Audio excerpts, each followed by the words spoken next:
نحمده ونستعينه ونستغفره ونعوذ بالله من شرور أنفسنا ومن سيئات أعمالنا من يهده الله فلا مضل له ومن يضلل فلا هادي له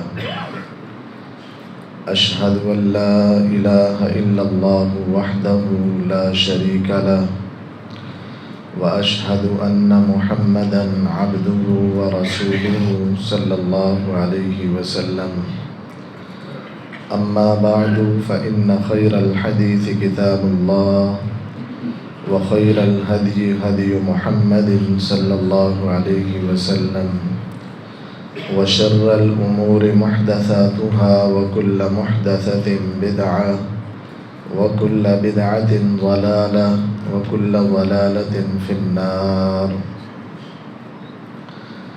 اللهم صل على محمد وعلى آل محمد كما صليت على إبراهيم وعلى آل إبراهيم إنك حميد مجيد اللهم بارك على محمد وعلى آل محمد كما باركت على إبراهيم وعلى آل إبراهيم إنك حميد مجيد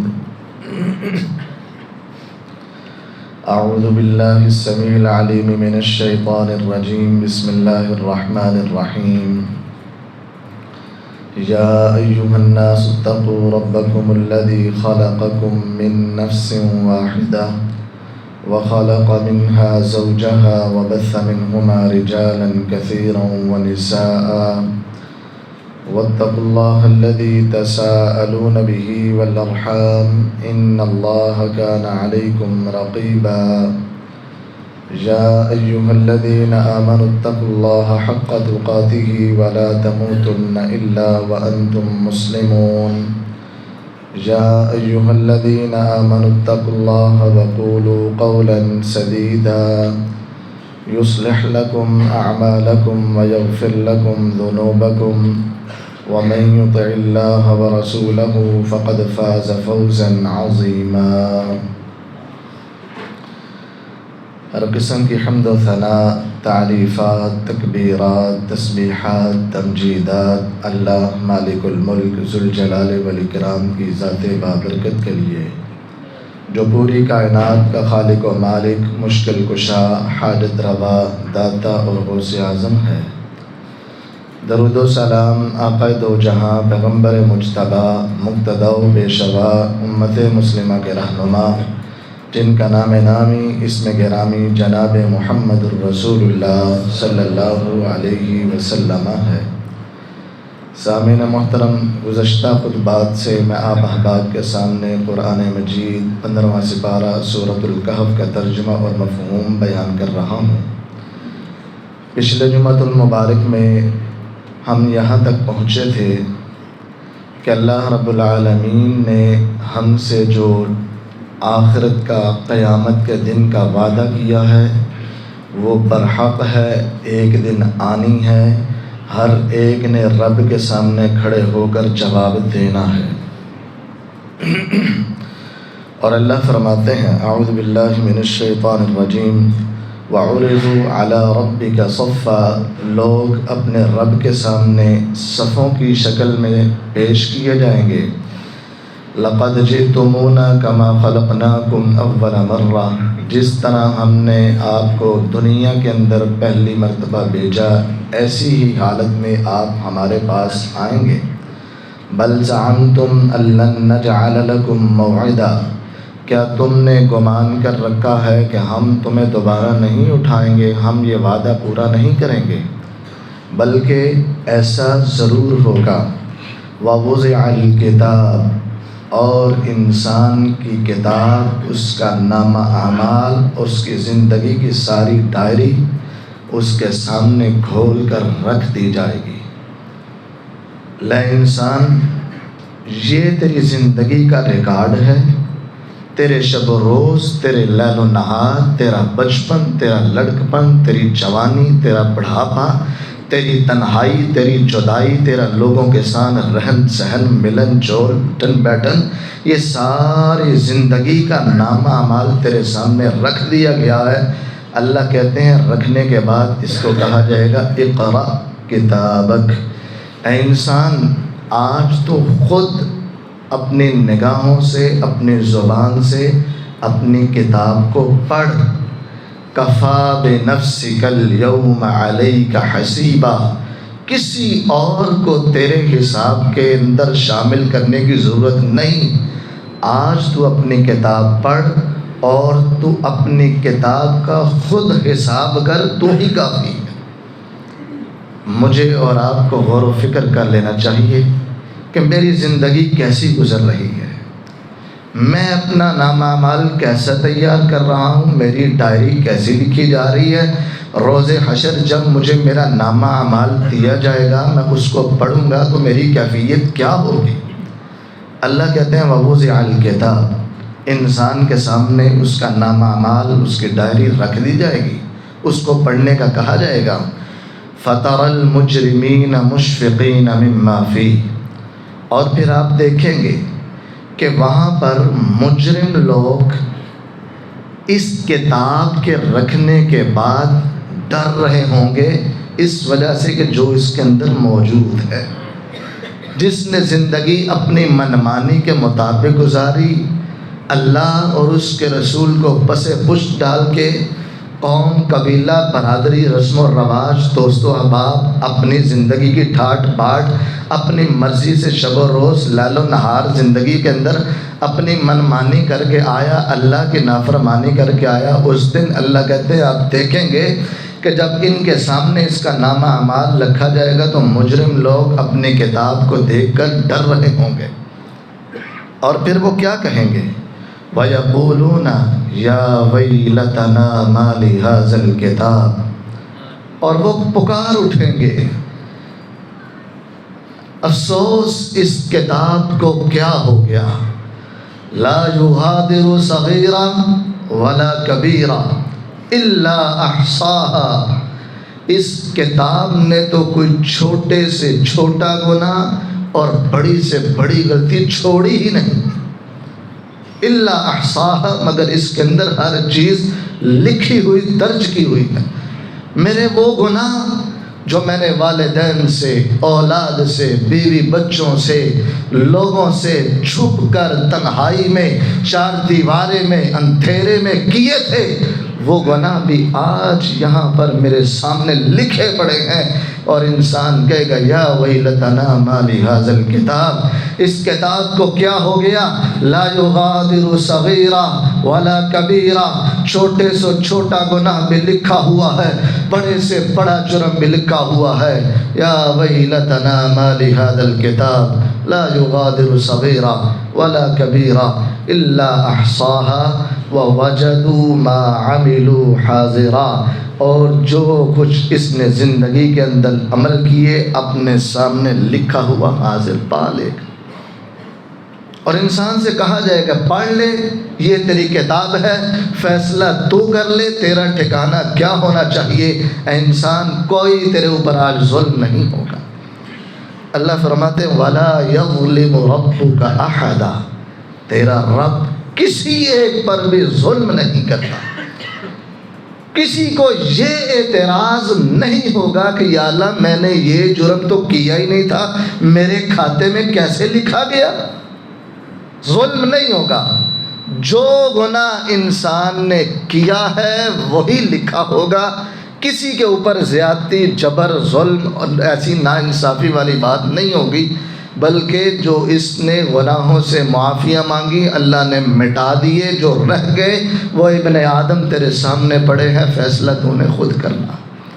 حضرات میرے اور آپ کے لیے لمحہ فکریہ ہے، رب کا قرآن ہمیں واضح صاف الفاظ میں قیامت کے مناظر اور حساب و کتاب کے معاملات بتلا رہا ہے۔ اب فیصلہ میں نے کرنا ہے زندگی کیسے گزارنی ہے، اپنا نامہ اعمال، اپنی ڈائری، اپنی کتاب کیسے لکھنی ہے۔ مجھے بھی آپ کو بھی تنہائیوں میں بیٹھ کے سوچ لینا چاہیے، آخر زندگی کے اندر میں نے کون کون سے جرم کیے۔ بچپن میں مجھ سے کون سے گناہ ہوئے، جوانی کے ایام میرے کیسے گزرے، اب میری زندگی کیسی گزر رہی ہے۔ ہر انسان اپنا محاسبہ کرے اور اپنی آخرت کی اس کو تیاری کر لینا چاہیے، سوچ لینا چاہیے آخر میرا انجام کیا ہونے والا ہے۔ ہر انسان کے لیے لمحہ فکریہ ہے۔ جب انسان کو نامہ اعمال دیا جائے گا، جس نے خوشگوار زندگی اسلام کے مطابق گزاری ہے، فَأَمَّا مَنْ أُوتِيَ كِتَابَهُ بِيَمِينِهِ فَسَوْفَ يُحَاسَبُ حِسَابًا يَسِيرًا وَيَنْقَلِبُ إِلَىٰ أَهْلِهِ مَسْرُورًا۔ اللہ کا قرآن کہتا ہے جس نے دین کے مطابق زندگی گزاری، نامہ اعمال دائیں ہاتھ میں دیے جائیں گے، وہ خوش ہو جائے گا، اس کا حساب و کتاب آسان ہو جائے گا، گھر والوں کے پاس مسکراتا ہوا جائے گا۔ فَيَقُولُ هَاؤُمُ اقْرَءُوا کتابیہ، لوگوں سے کہے گا آؤ دیکھو میرا نامہ اعمال پڑھو، انی ظننت انی ملاق حسابیہ فہو فی عیشۃ راضیہ فی جنت عالیہ۔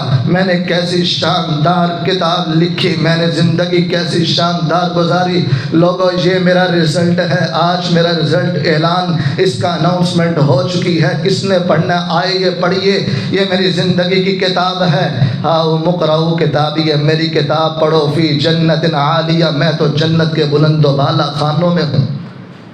اور جس نے زندگی اپنی منمانی کی گزاری، رب کی نافرمانی میں گزاری، اپنے مطابق زندگی گزارتا رہا، دین کو پس پش ڈال دیا، اللہ فرماتے ہیں وَأَمَّا مَنْ أُوتِيَ كِتَابَهُ بِشِمَالِهِ، جس کے بائیں ہاتھ میں نامہ اعمال دیا جائے گا، فَيَقُولُ يَا لَيْتَنِي لَمْ أُوتَ كِتَابِيَهْ، وہ کہے گا کاش مجھے میرا نامہ اعمال دیا ہی نہ جاتا، میری ڈائری کوئی نہ دیکھے، یا لیتنی کانت القاضیہ، کاش اس سے پہلے میں مر چکا ہوتا، ما اغنی عنی مالیہ ہلک عنی سلطانیہ، جس دنیا کی خاطر، جس پیسے کی خاطر، جس ڈالر کی خاطر، جس دنیا کی آسانیوں کی خاطر میں نے اپنی آخرت کو برباد کیا، میں نے اس کو ضائع کر دیا، اس کو مد نظر نہ رکھا، میں نے صرف دنیا دنیا دنیا دنیا مقدم رکھی، لوگوں کو مقدم رکھا، آج ما اغنی عنی مالیہ، یہ میری مال، یہ میرا دولت، میری چودراہٹ، میری سرداری، میری وزارت اور یہ ساری ٹھاٹ باٹ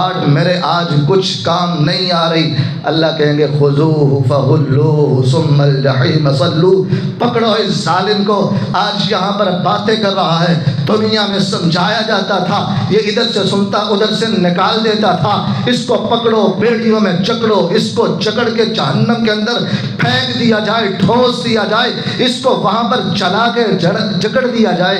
وہاں پر اللہ ایسے اعلان کریں گے اے ابن آدم، میرے لیے آپ کے لیے لمحہ فکریہ ہے، اللہ نے ہمیں دونوں مناظر بتلائے ہیں، آج میرے پاس وقت ہے، زندگی چل رہی ہے، سانس چل رہے ہیں، دل دھڑک رہا ہے، آنکھیں کھلی ہیں، زبان بول رہی، کان سن رہے ہیں، اللہ نے دماغ سوچنے سمجھنے کے لیے دیا ہے، ابھی وقت موجود ہے، ابن آدم نصیحت حاصل کر لے۔ اللہ رب العالمین فرماتے ہیں وَإِذْ قُلْنَا لِلْمَلَائِكَةِ اسْجُدُوا لِآدَمَ فَسَجَدُوا إِلَّا إِبْلِيسَ، ہم نے جب فرشتوں سے کہا تم حضرت آدم کو سجدہ کرو، فَسَجَدُوا، تمام فرشتوں نے سجدہ کیا، کیونکہ فرشتے لا يعصون اللہ ما امرهم ويفعلون ما یؤمرون، جو بھی اللہ ان کو حکم دیتے ہیں وہ فوری کام کرتے ہیں، وہ اللہ کی نافرمانی نہیں کرتے۔ یہ انسان اور جن ہی ہے جو رب کے حکم کو ٹال دیتا ہے، نافرمانی کرتا ہے، اپنی منمانی دکھاتا ہے۔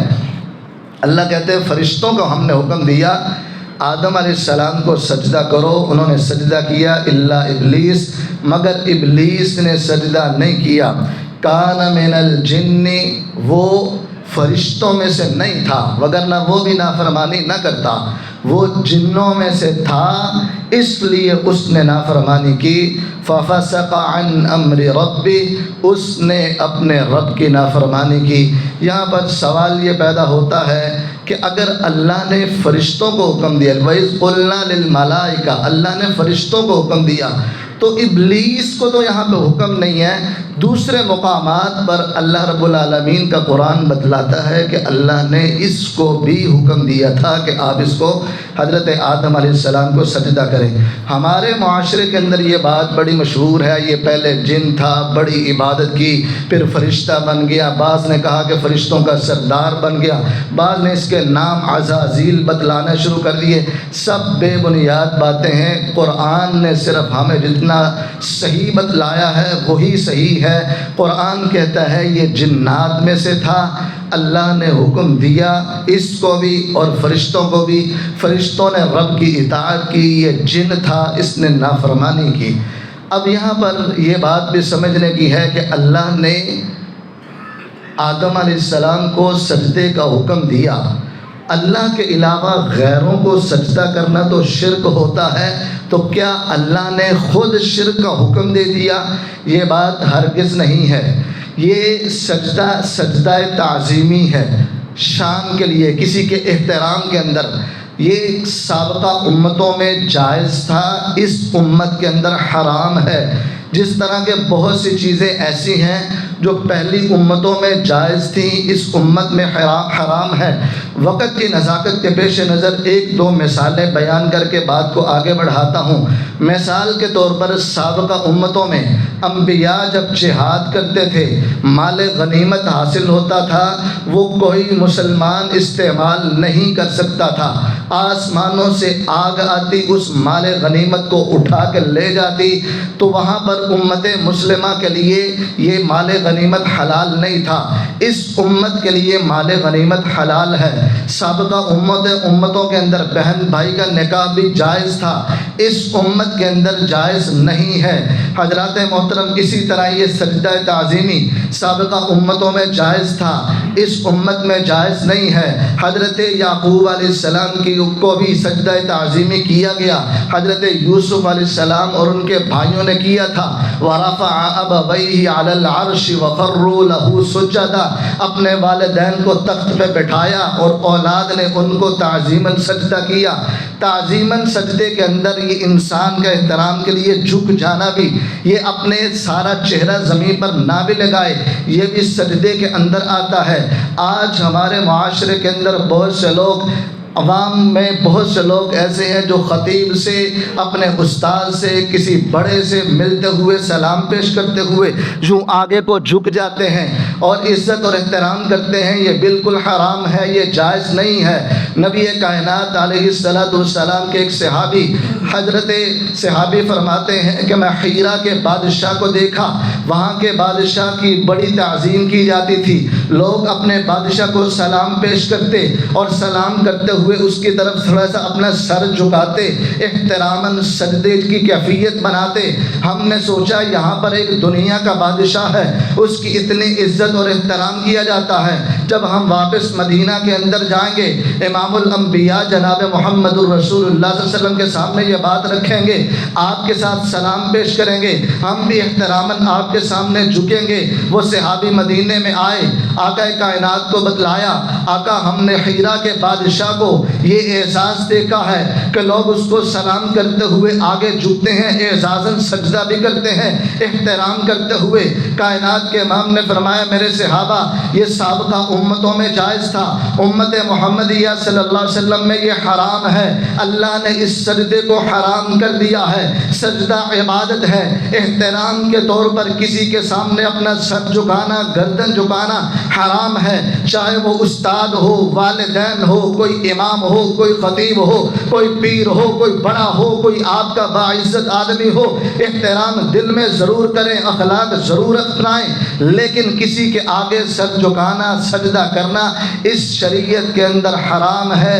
کان من الجن ففسق عن امر ربہ، اللہ رب العالمین نے کہا وہ جن جو تھا، یہ شیطان جو تھا جنات میں سے تھا، اس نے اپنے رب کے نافرمانی کی۔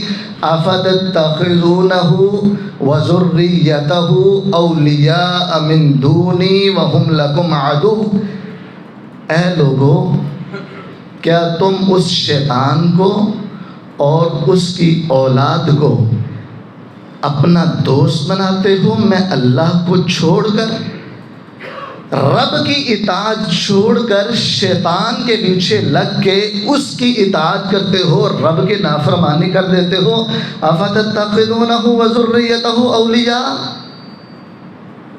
تمہیں خیال نہیں آتا اللہ کی نافرمانی کرتے ہوئے کہ تم نے رب کو چھوڑا اور شیطان اور اس کی اولاد کا پیچھا کر دیا؟ حالانکہ اللہ فرماتے ہیں یا ایھا الذین آمنوا ادخلوا فی السلم کافہ، اے لوگو ایمان والو دین کے اندر پورے داخل ہو جاؤ۔ ولا تتبعوا خطوات الشیطان، شیطان کے قدموں کی پیروی مت کرو، اس کے پیچھے مت چلو۔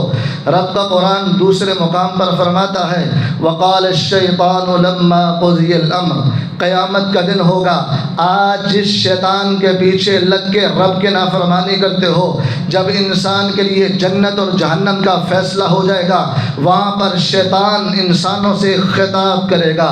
وقال الشیطان، قرآن مجید ہے، سورہ ابراہیم ہے، لما قضی الامر ان اللہ وعدکم وعد الحق، جب فیصلہ ہو جائے گا شیطان خطاب کرتا ہوئے کہے گا ان اللہ وعدکم وعد الحق، لوگو رب نے جو تمہارے ساتھ وعدہ کیا تھا وہی وعدہ سچا تھا۔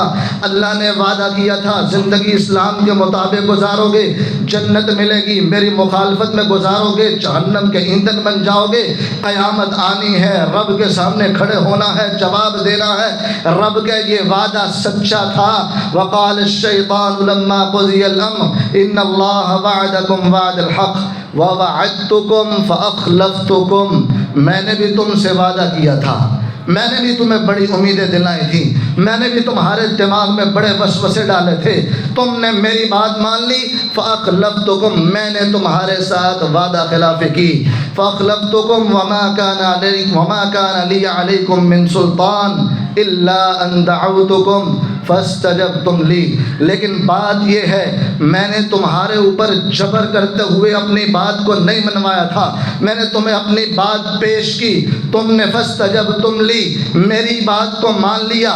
تمہارے سامنے دو باتیں موجود تھیں، ایک رب کا قرآن تھا، ایک میری بات تھی، تم نے رب کے قرآن کو پس پش ڈالا، میری بات کو مقدم کر لیا، فاستجبتم لی، تم نے میری بات کو قبول کیا، آج تم جہنم کا ایندھن بن رہے ہو۔ فلا تلومونی ولوموا انفسکم، آج مجھے ملامت نہ کرو، اپنے آپ کو ملامت کرو، اپنے گریبان میں جھانکو، میرا تمہارا کوئی لینا دینا نہیں۔ یہ تو تمہیں حیا ہونی چاہیے تھی کہ تم رب کے قرآن کو مانتے، میری بات کو پس پش ڈالتے، تم اپنے آپ کو ملامت کرو کہ تم نے میری بات کو کیوں مانا، رب کی بات کو کیوں ٹھکرایا۔ فلا تلومونی ولوموا انفسکم ما انا بمصرخکم وما انتم بمصرخی، نہ میں تمہیں اپنی مدد کے لیے اب بلاؤں گا نہ تم مجھے بلانا، تم اپنی جگہ پہ یہاں پہ جہنم کا ایندھن بن جاؤ، میں اپنی سزا بھگتوں گا،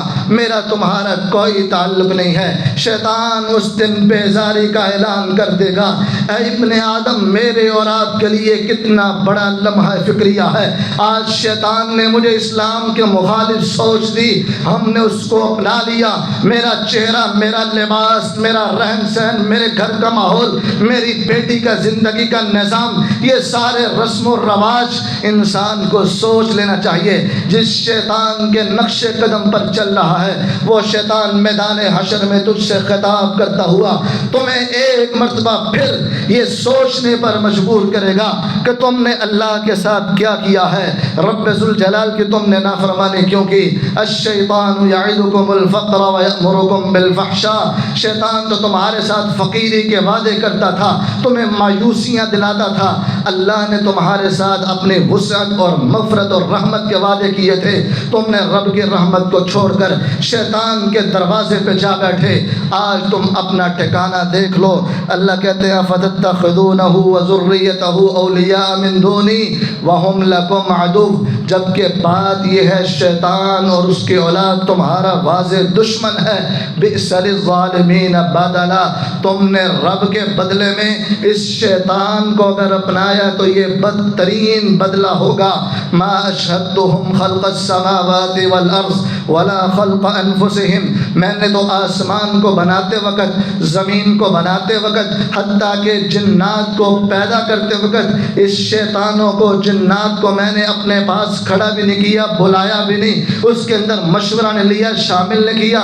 پھر تم ان کی عبادت کیوں کرتے ہو جب زمین کا مالک، آسمان کا مالک، انسان اور جنات کا مالک اللہ ہے؟ تو پھر رب کو چھوڑ کر غیروں کے سامنے کیوں ماتھے ٹیکتے ہو، کیوں رکوع اور سجود کرتے ہو؟ وما كنت متخذ المضلین عضدا، اور نہ ہی میں اللہ ایسے گمراہ کرنے والے لوگوں کو اپنا دستے بازو بناتا ہوں۔ وَيَوْمَ يَقُولُ نَادُوا شُرَكَائِيَ الَّذِينَ زَعَمْتُمْ، اور جس دن اللہ کہیں گے، قیامت آ جائے گی، ساری دنیا موجود ہوگی، اللہ کہیں گے نادو، او مشرکو آج تم پکارو، کن کو؟ شُرَكَائِيَ الَّذِينَ زَعَمْتُمْ فَدَعُوهُمْ، میرے ان شریکوں کو جن کو تم پوچھتے تھے، جن کو تم رکوع کرتے تھے، جن کو تم سجدے کرتے تھے، جن کے نام پہ نظر نیازیں بانٹتے تھے، جن سے جا کے دعائیں کرتے تھے، نادو شرکائی الذین زعمتم، تم بلاؤ آج میرے ان شریکوں کو جن کے بارے میں تم نے بڑے بڑے دعوے اور عقیدے بنا رکھے تھے۔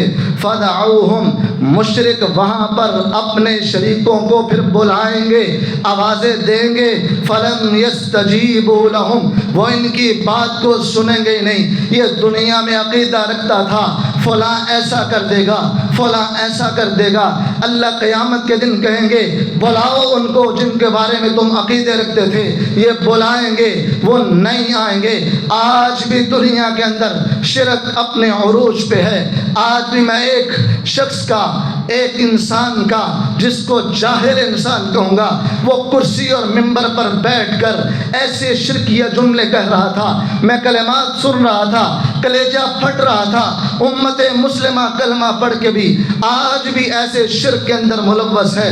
پیر سید طیب ایک نامی شخص ہے، بڑا جبہ کبہ پہنے ہوئے، امت سامنے بیٹھی ہے، عوام الناس ایسے کافی بیٹھی ہے، جملے شرکیہ کیا کہہ رہا ہے؟ کہتا ہے لوگوں ہمارا غوث اعظم ہے، وہ غوث اعظم کو جانتے ہو وہ کون ہے؟ صرف اس کے نام کی 11ویں کھانا کام نہیں ہے، اس کو ماننا اصل کام ہے، اس کے عقائد کو ماننا اصل کام ہے۔ کہتے ہیں مجھے بڑی جرت کے ساتھ یہ جملے کہنا پڑتے ہیں، اور ان جملوں کو کہنے میں مجھے کوئی ہچکچاہٹ نہیں ہے، میں پوری ذمہ داری کے ساتھ یہ جملے کہتا ہوں کیونکہ میرے غوث اعظم نے کہا ہے۔ ارے کیا کہا ہے؟ کہتا ہے جب حضرت ادریس علیہ السلام نبی کو اللہ نے آسمانوں پہ بلایا تو میرا غوث اعظم بھی ان کے ساتھ تھا، پردے میں ان کے ساتھ ساتھ تھا۔ نبی کو اس جنت کے باغات میں بٹھا کے آنے والے غوث اعظم تھے۔ نوح علیہ السلام کے ساتھ میرے غوث اعظم تھے، ادریس علیہ السلام کے ساتھ میرے غوث اعظم تھے، موسیٰ علیہ السلام کے پاس جو عصا اور لاٹھی تھی، جب وہ سانپ پر جب وہ زمین پر پھینکتے سانپ بن جاتا، اصل میں وہ ساری قوت اس لاٹھی کو دینے والے غوث اعظم تھے۔ جب وہ پانی پہ مارتے تو جو جناب سڑکیں بن جاتی، اس لاٹھی کو ساری قوت دینے والا غوث اعظم تھا۔ کہتا ہے حضرت عیسیٰ علیہ السلام کو ماں کی گود میں جب انہوں نے کہا قال انی عبد اللہ، میں اللہ کا بندہ ہوں، یہ قوت گویائی دینے والا حضرت غوث اعظم تھے، اور وہ اس وقت ان کے پاس موجود تھے۔ یعقوب علیہ السلام کی بیماری کو دور کرنے والے اور ان کے پاس موجود ہونے والے غوث اعظم تھے، اور حضرت یوسف علیہ السلام کی ساری مشکلات ٹالنے والے غوث اعظم تھے۔ ان کے باپ حضرت یعقوب کی بینائی کو جناب والا واپس لوٹانے والے اور اس کرتے کے پیچھے غوث اعظم کھڑے تھے، ان کی وجہ سے یہ ساری بینائی آ گئی۔ حضرات اتنی بڑی بڑی باتیں کر کے یہ حضرت صاحب امت کا بیڑا غرق کر رہے ہیں، اور سامنے بیٹھنے والے واہ واہ سبحان اللہ ماشاءاللہ کیا بات ہے، مولانا نے کیا بات کہہ دی۔ انہوں نے انبیاء کو بھی نہ چھوڑا، یہاں تک کہ رب ذوالجلال کو بھی نہ چھوڑا۔ بیان کرتے ہیں نعوذ باللہ ثم نعوذ باللہ، سمجھانے کی خاطر بات کرنے والا ہوں، وگرنہ ایسے شرکیہ جملے کفریہ جملے اپنے زبان پر ہرگز نہ لاؤں۔ کہتا ہے ایک مرتبہ غوث اعظم کو غوث اعظم کیوں کہتے ہیں؟ غوث کا معنی ہوتا ہے مدد کرنے والا، غوث اعظم سب سے بڑا مدد کرنے والا۔ کیوں کہا جاتا ہے؟ اس لیے کہا جاتا ہے نعوذ باللہ، ایک مرتبہ اللہ اور غوث صاحب اکٹھے پانی میں تیر رہے تھے، نعوذ باللہ اللہ کا پاؤں پھسل گیا، اللہ نیچے گرنے لگے تھے، غوث نے اللہ کا بازو پکڑا، ان کو مدد دی، اللہ نے کہا ہاں تو نے مجھے بچایا ہے، آج کے بعد تو غوث اعظم ہے۔ تو غوث اعظم ابھی پیدا نہیں ہوئے تھے، موسیٰ علیہ السلام کے ساتھ تھے، پیدا نہیں ہوئے تھے، عیسیٰ علیہ السلام کو قوت گویائی انہوں نے دی تھی، پیدا نہیں ہوئے تھے، ادریس علیہ السلام کو جنت کے باغات میں وہ بٹھا کے آگے تھے، پیدا نہیں ہوئے تھے، یعقوب علیہ السلام کو شفا انہوں نے دے دی تھی، پیدا نہیں ہوئے تھے، اور یہ جناب والا حضرت یوسف علیہ السلام کی مشکلات کو انہوں نے دور کر دی تھی۔ کہتا ہے پیدا نہیں ہوئے تھے، داؤد علیہ السلام کی زبان میں نغمہ جو سریلی آواز تھی وہ اصل میں غوث پاک کی تھی، ان کی قوت اور طاقت سے، ان کے حکم سے ان کو یہ ملے تھی۔ لعنت تیرے ایسے شرکیہ عقیدے پر، اور ظالم نے پوری ذمہ داری سے رب کی توحید کو بیان کرنے میں کوئی ہچکچاہٹ نہیں ہے۔ تو شرک بیان کرتے ہوئے نہیں ڈرتا، میں رب کی توحید بیان کرتے ہوئے کوئی ہچکچاہٹ محسوس نہیں کرتا۔ رب کعبہ کی قسم اٹھا کے کہتا ہوں، آج دنیا کے اندر چاہے کوئی کلمہ کو کیوں نہ ہو، جس کا یہ عقیدہ ہے اللہ کی قسم وہ مشرک ہے، مشرکی جہنم میں جائے گا۔ رب کا قرآن کہتا ہے ان اللہ لا یغفر ان یشرک بہ، جو رب سے شرک کرے گا وہ مشرک ہوگا، مشرک کا ٹھکانہ جہنم ہوگا۔ میرا رب کہتا ہے افتتخذونہ وذریتہ اولیاء من دونی وہم لکم عدو بئس للظالمین بدلا۔ حضرات وقت اجازت نہیں دیتا بات کو آگے بڑھاتا، اگلے خطبہ جمعۃ المبارک میں بات کو یہاں سے آگے بڑھایا جائے گا۔ اللہ رب العالمین سے دعا ہے اللہ زندہ رکھے توحید پر، موت آئے توحید پر۔ آخر دعوانا الحمدللہ رب العالمین۔